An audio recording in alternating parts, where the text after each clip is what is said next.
चलिए time management के एक जबरदस्त जापानी सिस्टम को समझते हैं। जरा सोचिए, 2 लोग हैं, दोनों के पास 24 घंटे हैं, पर दिन की शुरुआत कितनी अलग है। तो क्या एक आलसी है और दूसरा नहीं? जी नहीं, सारा फर्क सिस्टम का है। इसका जवाब है 5 जापानी आइडियाज के एक पूरे सिस्टम में। चलिए इसे ही समझते हैं। पहला स्टेप, दुश्मन को पहचानो। जापान में इसे कहते हैं जिकन डोरोबो, यानी टाइम थीफ। जैसे बस 2 मिनट में ये मैसेज रिप्लाई कर दूं और 18 मिनट निकल जाते हैं। यही है टाइम की चोरी। साइंस की भाषा में इसे अटेंशन रेसिड्यू कहते हैं। मतलब दिमाग 20 मिनट तक पिछले काम में ही उलझा रहता है। तो उपाय क्या है? अपने पूरे दिन को ईमानदारी से ट्रैक करें और अपने टॉप 3 टाइम थीव्स को पहचानें। जब चोरों का पता चल जाए तो अपनी सबसे कीमती चीज बचानी है। इसे कहते हैं इचिबान। सुबह सुबह हमारा दिमाग और विल पावर पीक पर होता है। अक्सर हम ये गोल्डन टाइम गंवा देते हैं। तरीका बहुत सिंपल है। कल का सबसे जरूरी काम पहचानिए और सुबह सबसे पहले उसे ही कीजिए। अच्छा, इचिबन को असल पावर मिलती है अगले स्टेप से, जिसे कहते हैं नेमावाशी।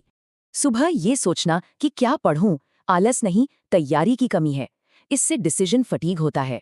तो नेमावाशी कैसे करें? रात में ही अगले दिन के 3 काम लिखें और सारा सामान तैयार रखें। और अब आता है चौथा और शायद सबसे जरूरी स्टेप, इस पूरे सिस्टम की असली जड़। मोटाइनाई का मतलब है बर्बादी पर अफसोस, खास तौर पर मेंटल एनर्जी की बर्बादी पर। ये उन लटकते हुए कामों को टारगेट करता है जो हमारा ध्यान खींचते रहते हैं, जैसे कोई फीस भरना या फॉर्म भरना। इसे कहते हैं ज़िगार्निक इफेक्ट। अधूरे काम दिमाग के बैकग्राउंड में लगातार चलते रहते हैं और एनर्जी खाते हैं। मोटाइना का रूल, हर शाम 1 घंटा फिक्स करें और सिर्फ ऐसे ही पेंडिंग कामों को निपटाएं। और अब आखिरी स्टेप, हारा हाची बू। ये असल में खाने का एक जापानी नियम है। कॉन्सेप्ट कमाल का है। अपना शेड्यूल सिर्फ 80% ही भरें, बाकी 20% बफर टाइम के लिए खाली छोड़ दें। ये 20% बफर प्लानिंग फैलेसी का तोड़ है, क्योंकि हमें हमेशा सोचे हुए से ज्यादा वक्त लगता ही है।